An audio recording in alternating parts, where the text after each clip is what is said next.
Alright, hello there. My name is Charity Foote. I'm a data analyst and I work for a nonprofit here in the New Orleans area. I'm submitting my honors project for the front-end Bootcamp graduation. My project is a React Native to-do list app. And I'm going to be showing my code here in this snack first, sort of as an emulator, then VS, and then finally I'll share some screenshots of my app rendered on my phone through Expo Go. So I used the snack to get my core logic working. It was fairly simple. I have these 3 use state hooks and then a handle add task function, handle edit task, handle delete, and a render item function. Originally I was pushing strings here as the tasks into an array, and this was pretty much my main piece of state, and then using the index of those tasks. So I would add a task here, excuse me, dog. They would line up down here,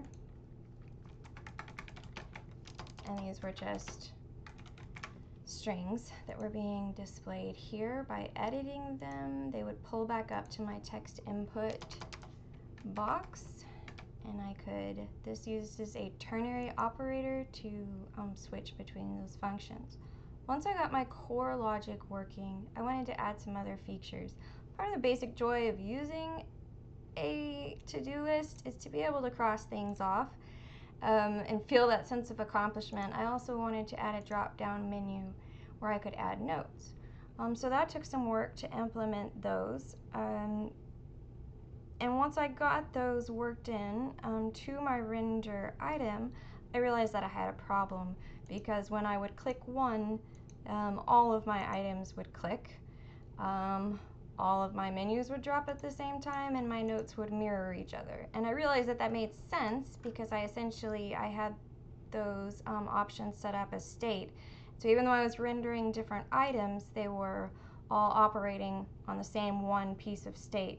And what I needed was for each item to have its own piece of state so that it could be changed without affecting the same state that each of the items were pulling the data from and rendering. So my first thought was that I needed to have my tasks passed in as objects instead of as strings, because then I could access and change the properties of the individual tasks. That is eventually the logic that I used in my code, but although I knew what I needed to do, I didn't know how to make it work at first.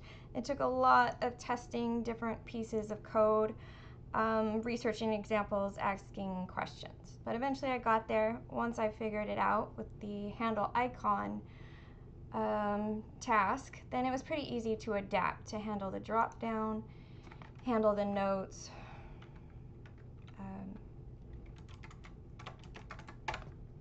all of that.